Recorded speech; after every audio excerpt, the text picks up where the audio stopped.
With episode 3 of The Bad Batch being the most complex and impactful episode that this show has given us so far, is there reason to believe that this is a new trend for the show going forward? Now this is pod racing.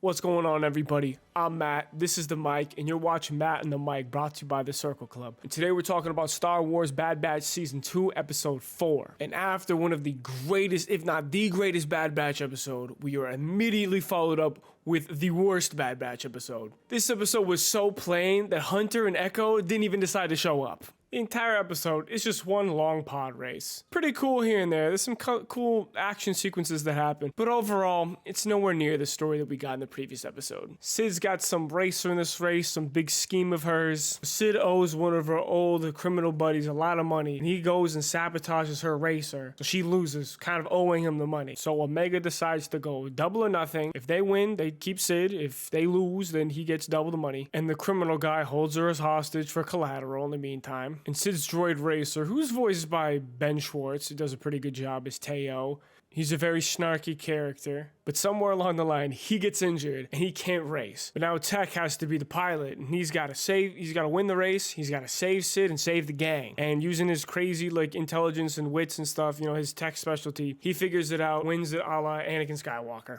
And in the end, it just kind of feels meh. Like any other filler episode would. Nothing quintessential, nothing that you really have to watch in order to understand the rest of the show. It's just a little tiny episode that probably has no bearing to the greater scheme of the show. Or Star Wars in general. Not that it needs to, but at least I feel like it makes it a little bit more worth the while than just kind of world building. World building is great, but in these cases, are these characters the most exciting to see the world through the lens of? A show like The Mandalorian is powered between the relationship between a character like Grogu and Din Djarin, and the way in which their personalities kind of informs the world around them. I just don't feel like that same dynamic or point of view is really seen with the Bad Batch crew, and gives good reason as to why we should be exploring the galaxy with them. As I said in the previous episode, some of the best content we could get from the Bad Batch is that involving the Empire and the way that the Empire is affecting the rest of the galaxy. Far too often we find ourselves in these weird little miscellaneous adventures that have nothing to do with the greater stages of the galaxy. One of the most interesting parts in the Star Wars timeline. Having come off the highs of a show like Andor, it's really difficult for me to just be okay with these little slice of life episodes when I've seen the kind of stories that can be told at this time in the Star Wars timeline.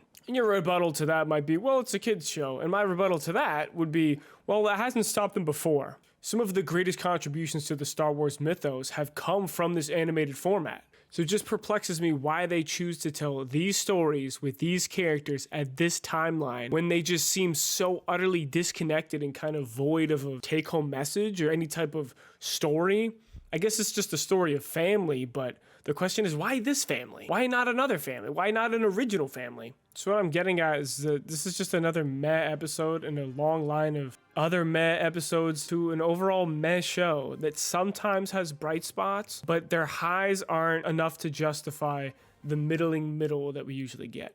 This is all my opinion, of course. So would I give Bad Batch Season 2, Episode 4 a worth a watch? Sure, I guess if you're a Star Wars fan, there's always some joy to be taken from it, to exploring the universe. But I really think you can skip this one. I don't think this is an episode that you're really going to even remember much long after watching it. And after watching the Mandalorian Season 3 teaser trailer, which you can watch my reaction to on our channel here at the Circle Club, at this point I'm just kind of waiting for it to come out. The Bad Batch really is just kind of a placeholder right now. Unless they do something really amazing, similar to what they did with Episode 3. I know Palpatine's going to show up at some point, but till then, it's whatever. Well, let me know what you guys think. Did you enjoy Bad Batch Episode 4? Have you been enjoying Season 2 so far? And is this your favorite show? Where does this rank for you?